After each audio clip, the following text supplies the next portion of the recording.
There is a moment in every Family Feud episode when Steve Harvey looks at the family standing in front of him and asks a simple question. Tell me about your family. He has asked it 10,000 times. It is the warm-up question, the opener, the thing that gets the room loose before the game begins.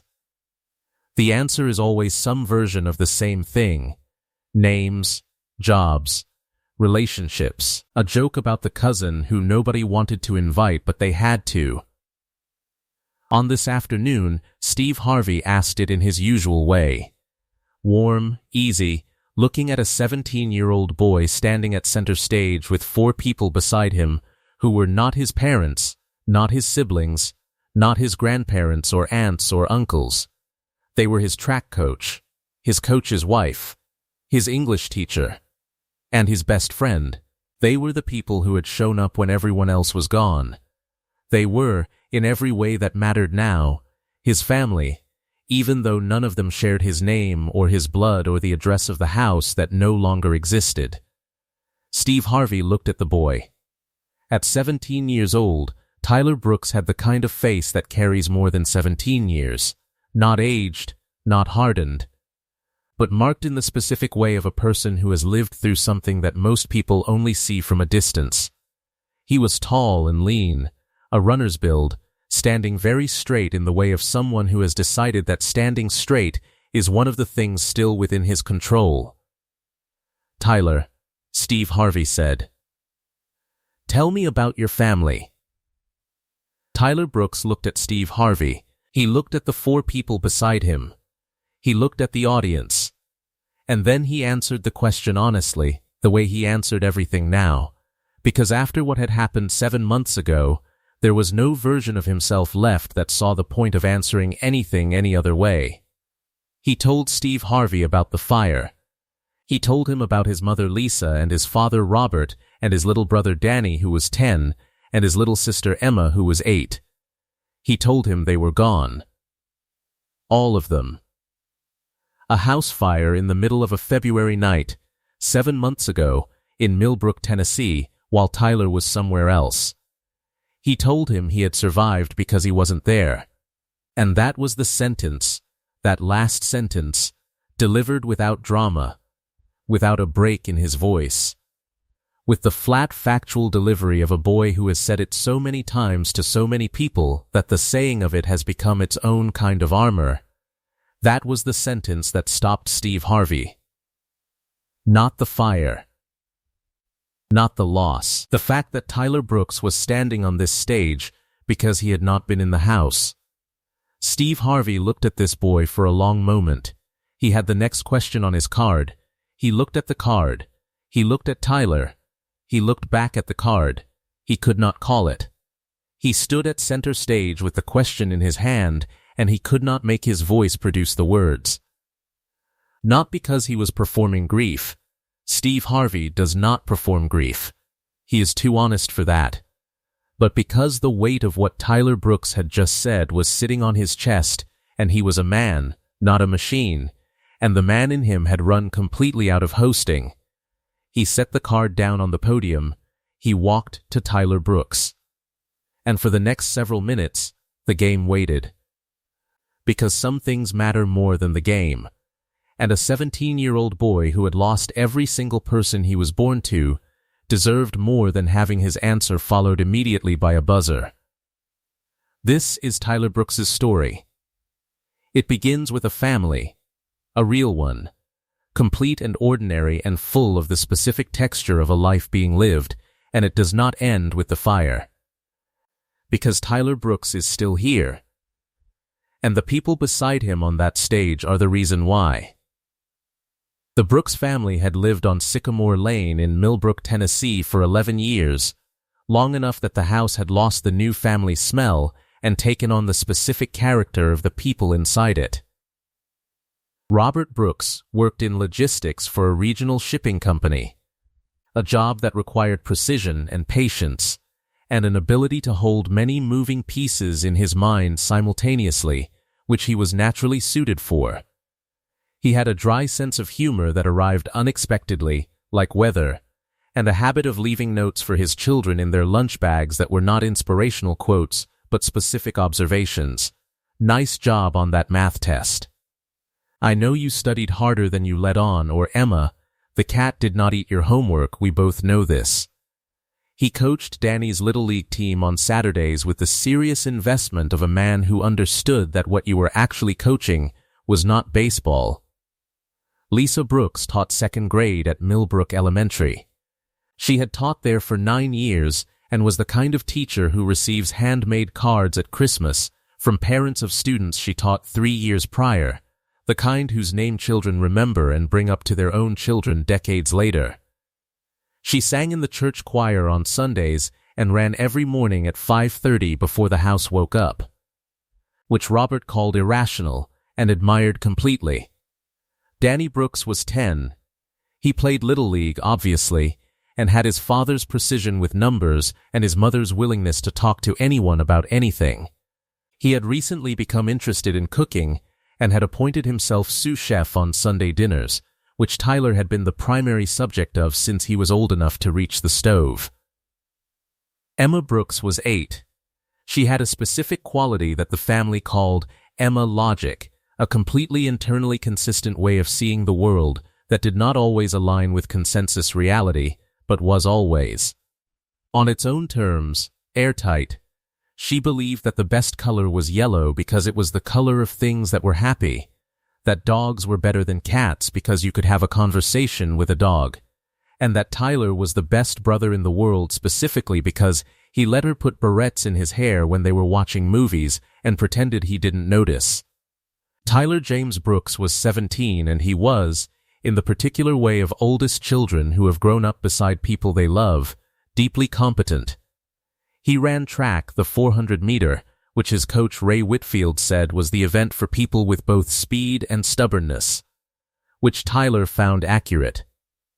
He was a B-plus student who was capable of more and knew it, and applied himself in the subjects that interested him with genuine focus. He was funny in a way that was mostly private, deployed for people he trusted, and he trusted fewer people than he let on. He had been talking to his parents for 2 months about going to the University of Tennessee. Not just talking, researching, planning, sitting at the kitchen table with Robert going through scholarship applications. It was the thing on the horizon that the whole family was pointed toward together. The next chapter. The first one that would take Tyler away from Sycamore Lane and into something new.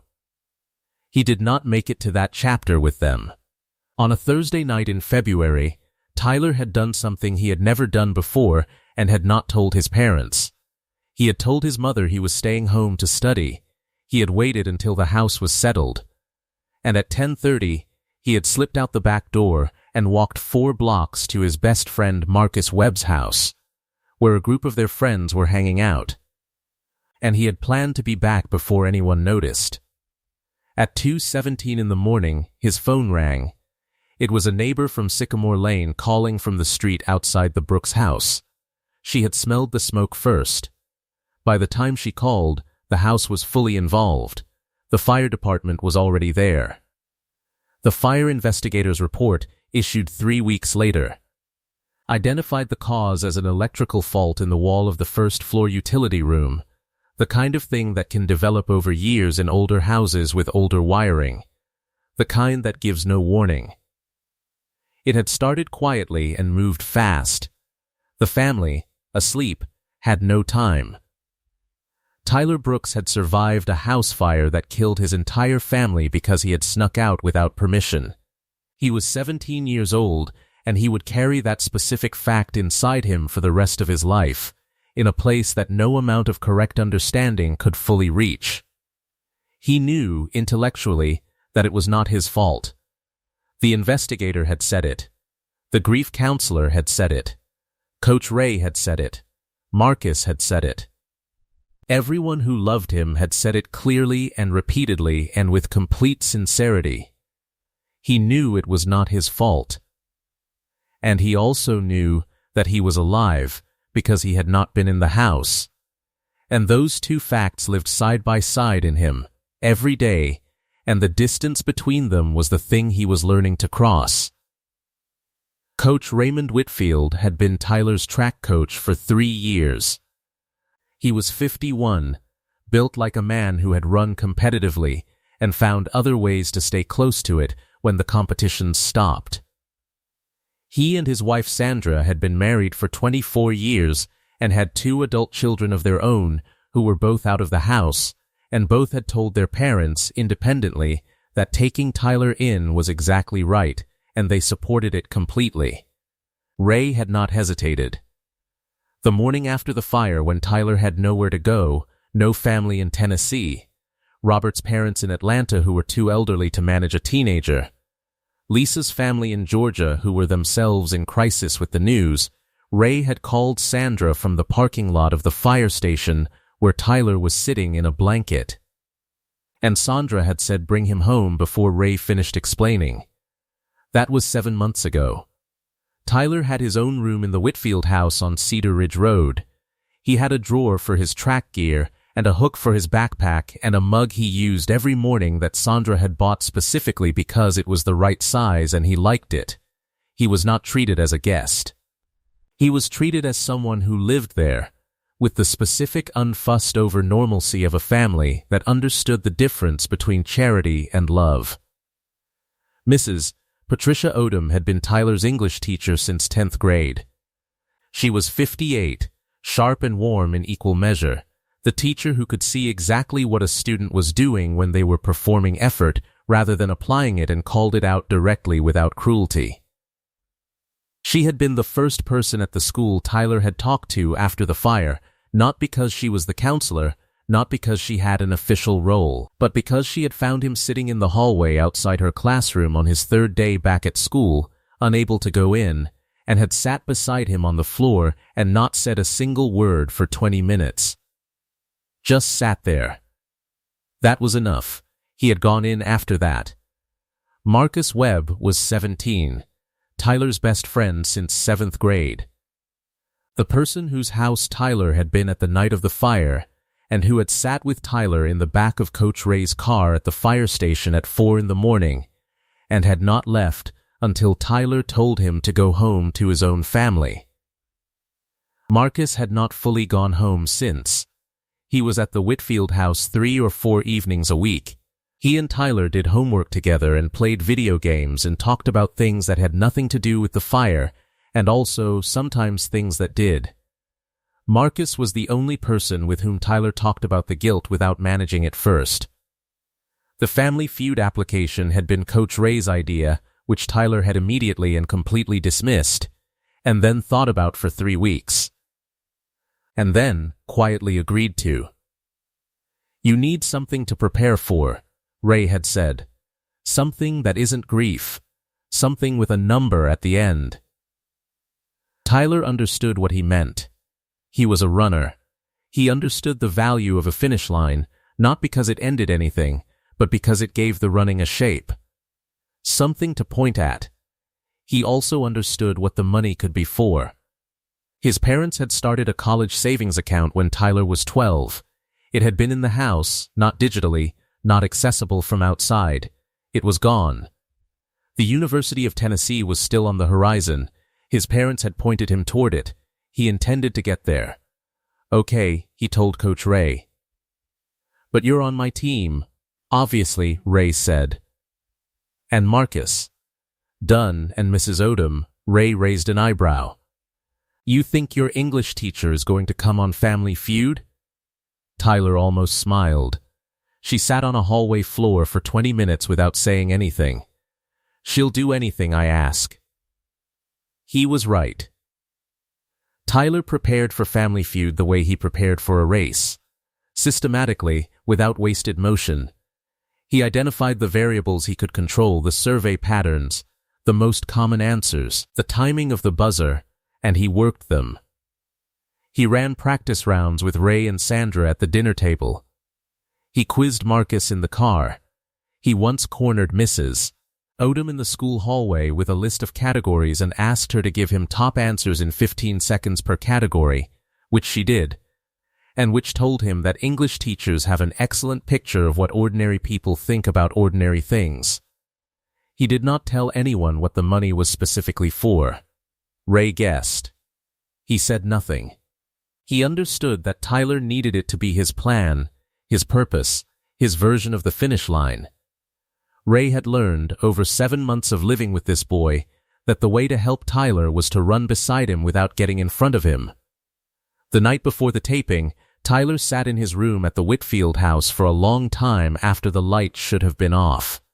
Sandra knew because she noticed these things the way mothers notice things, and she had become, by increments and without announcement, something in that category for Tyler, not replacing Lisa, because that was not a replaceable thing, but occupying a related space that Tyler had not filled and that was not empty anymore. She knocked. She came in. She sat on the edge of the desk chair. "You okay?" she said. Tyler thought about it honestly, which was how he answered everything now. "I'm going to be on television tomorrow," he said, "and someone is going to ask me about my family, and I'm going to have to explain it to a room full of people."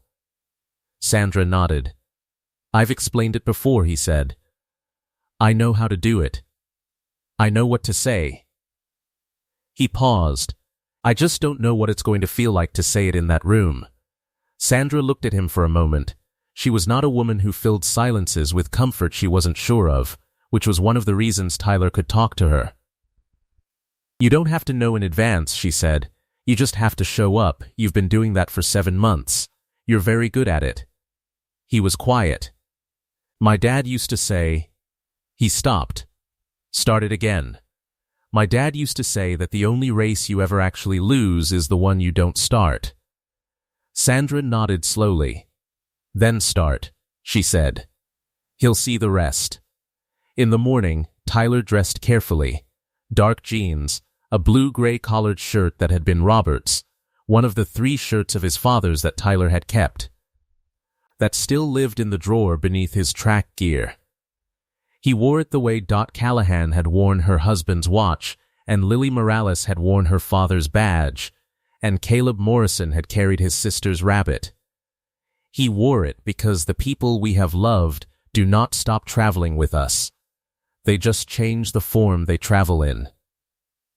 He looked in the mirror for a moment. "Okay," he said. "Let's go." The studio, when they arrived, was everything the show looked like and louder. The production team had been briefed thoroughly, sensitively, with specific guidance on what Tyler had agreed to discuss and what was off limits. The psychologist the show had on retainer for sensitive tapings had been made available. Every precaution that could be taken had been taken. Nobody had briefed the room for what Tyler was actually like. Because Tyler Brooks, at 17, 7 months out from the worst thing that can happen to a person, was not only his grief, he was also still 17. He arrived and assessed the studio with the eyes of someone who had been briefed on every technical detail he could find online, and within 4 minutes, he had asked the floor director 3 specific questions about the survey board's reveal mechanism that the floor director said nobody had ever asked before. He was also funny, in his quiet, private way, making one comment to Marcus about the opposing family's matching shirts that made Marcus laugh for 30 seconds and then feel guilty about laughing. Which made Tyler say, "Stop it, it's fine to laugh," which was something he said to people regularly because they needed to hear it regularly. The opposing family that day were the Coleman family from Nashville, 5 siblings, ranging from 20 to 40, who had come in loud and confident and were, Tyler assessed, going to be fast on the buzzer. He was right. They were fast. But Tyler's team was prepared. When the families walked out, Coleman's first, then Tyler's team, Tyler walking last, the audience saw him, and the room's temperature shifted in the way it shifted for every team in this series, not with pity, not with performance, but with the instinctive collective recognition that something real was in the room. Nobody knew the story yet. They just knew something about the way this boy walked. Steve Harvey worked the Coleman family, 5 siblings talking over each other with the chaotic warmth of people who have been arguing productively for decades. Then he turned to Tyler's team. Ray Whitfield, track coach, introduced himself with the quiet confidence of a man who has been in enough big moments not to be rattled by one more.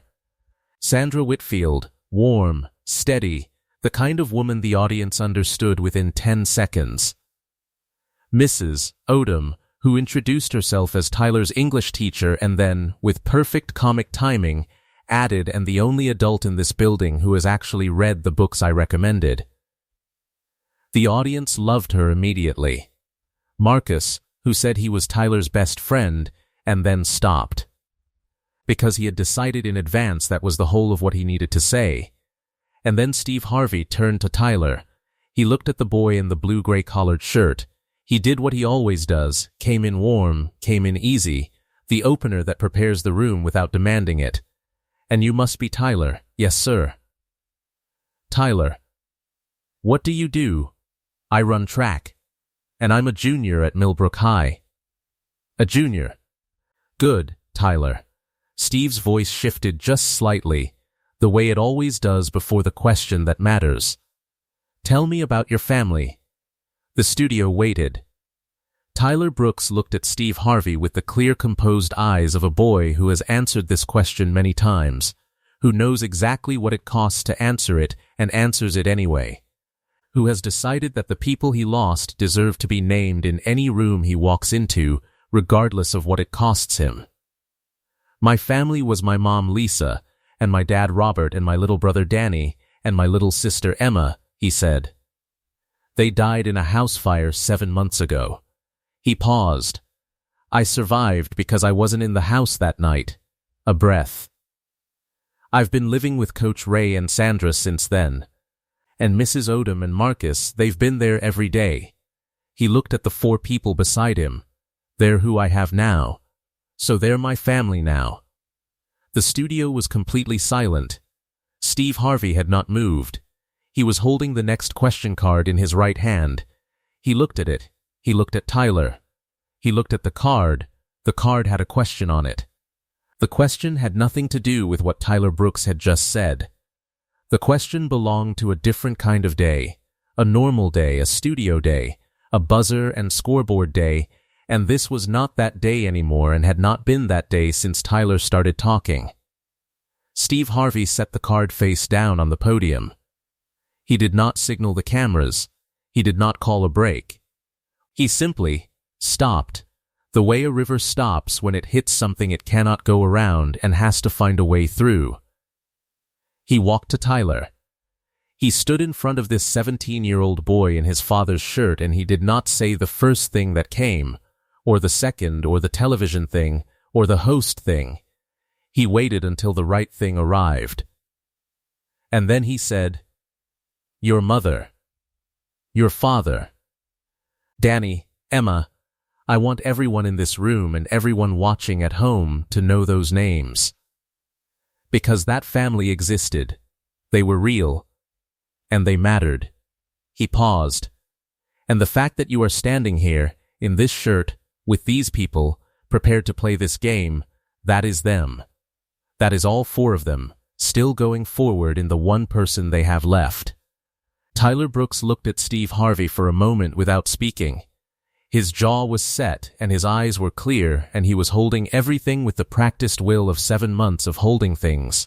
But his hand, his right hand, at his side, had found the fabric of Robert's shirt and was holding it between 2 fingers. Just holding it. Just that. "Thank you," he said, "for saying their names." The game started. And Tyler Brooks played it like his father's son, with precision, with patience, with the quiet stubbornness of a long-distance runner who does not panic at the early pace, because he understands that the race is longer than the first lap. Coach Ray was fast and unflappable, a man whose professional life had been spent reading athletes under pressure, which turned out to be excellent preparation for reading a survey board. Mrs. Odom was exactly what Tyler had assessed, an English teacher's understanding of how ordinary people express themselves made her exceptional at anticipating the common answer rather than the clever one. Marcus played with the focused intensity of someone who understood, at a level deeper than the game, what this afternoon meant. Sandra Whitfield played with the warmth and directness of a woman who had spent 24 years as a coach's wife, which meant she had spent 24 years in rooms where the outcome mattered and the energy could not be faked. And Tyler was the engine. Quiet, efficient, correct. At the buzzer he was measured, not the fastest in the room, but consistently right. Consistently calm, the way a 400-meter runner is calm in the backstretch because he is trained for what comes next. The Coleman family were excellent opponents, loud and competitive and funny, the kind of family that makes a game show episode genuinely entertaining. The room was with both families. But there was a specific, particular attention that followed Tyler Brooks across the stage, the way a room's attention follows a person it has decided to root for without having been asked. The Whitfield-Brooks team won the main game in 4 rounds. When the final answer landed and the board flashed and the music played, Steve Harvey started the applause and the audience completed it. The kind that begins in recognition and grows into something more. 200 people standing for a 17-year-old in a dead man's shirt who had just won a game show round 7 months after losing everything. Tyler did not raise his hands. He did not perform the win. He looked at Ray, who put his hand on Tyler's shoulder.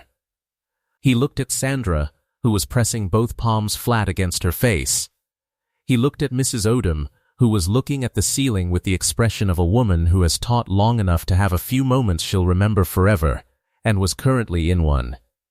He looked at Marcus, who looked back, and between them passed the specific communication of 2 people who have been through the same night from opposite sides and have been figuring out what it means ever since. Then Tyler looked at the stage floor for a moment. Just a moment. "Okay, Dad," he said, quietly enough that only the people closest to him heard it. 1 round. Fast money. Mrs. Odom went first. She stepped to the podium with the composure of a woman who has stood in front of 30 teenagers every day for 30 years and is not intimidated by a survey board. She scored 97 points, excellent, clean, exactly the kind of round that makes the second player's job more manageable. They needed 103. It was a real number. Not impossible, but not easy, the kind that required every answer to count, that left no room for the near miss or the close but not quite. Tyler stepped to the second fast money podium. Steve Harvey walked to him. He looked at this boy, 17 years old, his father's shirt, 7 months of mornings in the Whitfield house, 7 months of sitting in the hallway outside Mrs. Odom's classroom, 7 months of Marcus being in the chair across the room at 3 in the afternoon doing homework and not leaving, and he said, "Tyler, who are you playing for?" Tyler did not hesitate. "Lisa, Robert, Danny, Emma," he said. In that order. Steve Harvey nodded. He stepped back. 20 seconds, here we go. Name something a father teaches his son that no one else can. How to keep going, Tyler said. Name a word that describes someone who survives the unsurvivable. 1 breath. Still here, he said. Name something a family leaves behind that never disappears. Who you became because of them, Tyler said. The audience made a sound that was not applause, something quieter than applause, something that happens when a room hears a truth and needs a second before it can respond to it. Name the bravest thing a person can do after losing everything. Tyler was quiet for 2 seconds. Start again, he said. Name what home means when the place is gone. The people who stayed, Tyler said. The buzzer sounded. Steve Harvey stood at the board for a long moment before he turned the first answer. He looked at the card, he looked at Tyler, he looked at the audience. Then he turned the first answer. How to keep going, for something a father teaches his son that no one else can.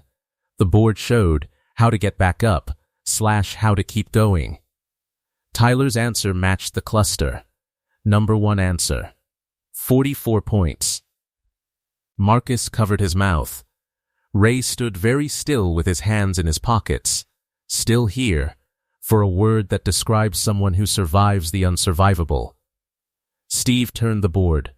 Number 1 answer, 39 points. Running total, 180. They were close enough to feel. Who you became because of them, for something a family leaves behind that never disappears. Steve read the board before turning it. He read it twice. He turned it. Their values/who they made you. Tyler's answer matched the top cluster. Number 1. 36 points, running total 216. They had won. The $20,000 was theirs. 2 answers to go. Nobody moved. Nobody breathed differently. The room had decided, without discussion, that it was going to be present for all 5 answers. That Tyler Brooks had earned all 5. Start again, for the bravest thing a person can do after losing everything. Steve set the card down before turning the board. He did not say anything. He turned the board. Start over/begin again/start again. Number 1 answer. 41 points. Sandra Whitfield sat down in her seat and put both hands over her face. 1 answer remaining. Steve Harvey held the last card. He looked at it. He looked at Tyler Brooks, this 17-year-old who had come to this studio with 4 people who had stayed, who had said his family's names out loud in a room full of strangers and asked them to know those names, who had answered 5 fast money questions that were not game show answers at all, but were, instead, the truest accounting of his last 7 months that anyone could have extracted from him. You said, for what home means when the place is gone, the people who stayed. He held the card and he looked at Ray Whitfield and Sandra Whitfield. He looked at Mrs. Patricia Odom. He looked at Marcus Webb. Ladies and gentlemen, Steve Harvey said, and his voice was barely together, I need you to look at these 4 people. This man took a 17-year-old boy into his house the morning after the worst night of that boy's life. This woman had a room ready before he asked. This woman sat on a hallway floor for 20 minutes because a kid couldn't walk through a classroom door. And this young man has never once, not one time in 7 months, stopped showing up. He stopped. That is what home means when the place is gone, he said. It means this, exactly this. He turned the board. The people who stayed. Number 1 answer. 49 points. The studio came apart. 200 people on their feet instantly, completely, without the usual warm-up of scattered applause building to something. Immediate. Total. The sound of a room that has been moved past the point of measured response. Tyler Brooks stood at the Fast Money podium with 385 points on the board and did not perform anything. He looked at the board for a moment. He touched the fabric of his father's shirt, between 2 fingers, lightly, the way he had been holding it all afternoon. Then he looked up. We did it, he said. Not to the room. Not to the cameras. To Lisa, Robert, Danny, Emma, to the 4 people he had named first. The clip that went everywhere first was not the Fast Money. It was not the moment Steve Harvey set down the question card. It was something smaller, 11 seconds of Tyler Brooks, standing at center stage in a button-down shirt, saying 5 names. My mom Lisa, my dad Robert, my little brother Danny, my little sister Emma. And then the pause. They died in a house fire 7 months ago. 11 seconds. 86 million views in 8 days. More than that within a month. Shared in grief support communities and first responder networks and parenting groups and school faculty rooms, and anywhere that people who had lost someone gathered to try to understand what it meant to keep going after the losing. What people said about it, in comments, in posts, in the letters that arrived at the Family Feud production office by the hundreds over the following weeks, was consistent across every different kind of person who watched it. They said, he said their names. They said, "He made us know who they were." They said, "Lisa and Robert and Danny and Emma are not gone, because he keeps saying them out loud." That was the thing. In the 11 seconds, Tyler Brooks had made 4 people real to 86 million strangers.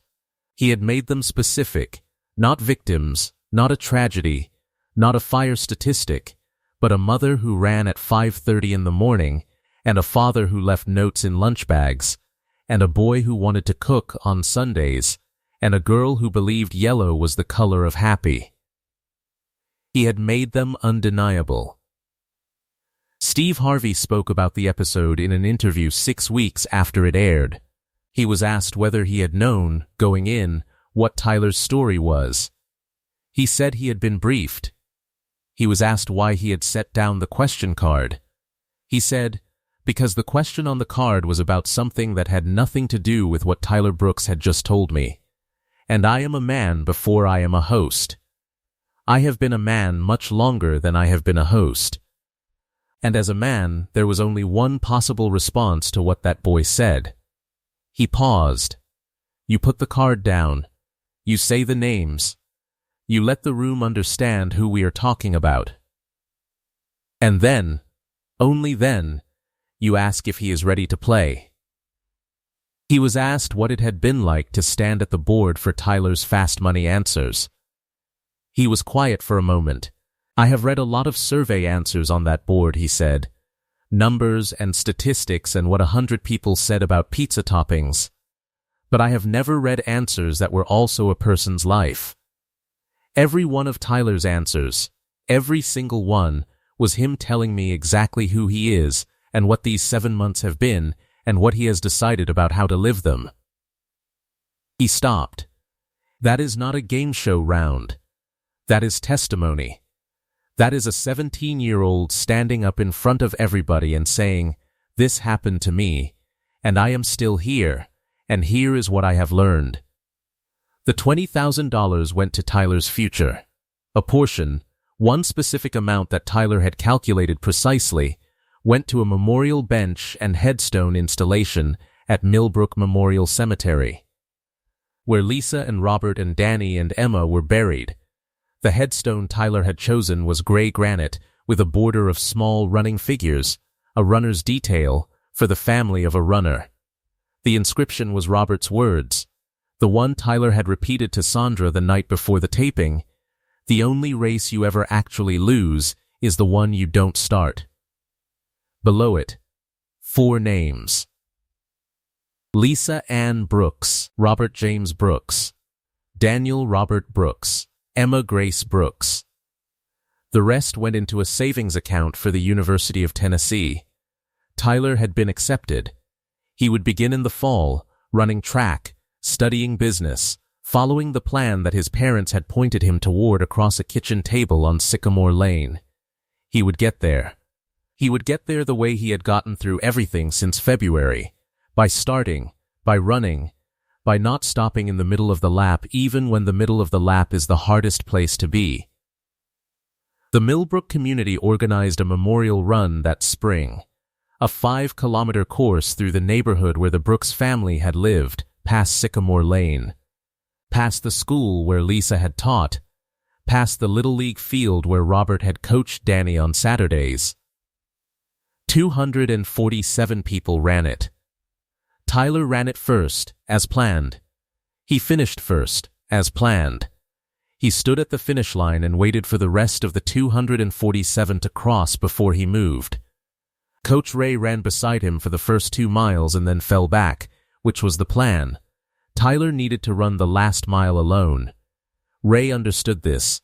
A good coach always knows which part of the race to run beside someone and which part to let them run themselves. After the race, Tyler stood at the makeshift finish line and watched people cross. His English teacher, his best friend, neighbors from Sycamore Lane who remembered the Brooks family from 11 years of waving from porches, teachers from Millbrook Elementary who had taught with Lisa, parents who had stood beside Robert on Little League sidelines, people who had not known the Brooks family and had come anyway because the story had reached them. because Lisa and Robert and Danny and Emma had been made real to them by 11 seconds of a boy saying their names on television. Sandra Whitfield crossed the finish line and found Tyler and hugged him without words, which was exactly right. Marcus crossed and stood beside Tyler and did not say anything for a minute, which was also exactly right.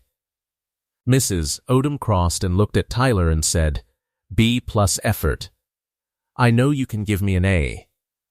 Which was the most exactly right thing of all, because it was the language between them, the signal that the world still worked in the ways it was supposed to work, that there was still a next thing and a standard to reach and a woman who was going to hold him to it.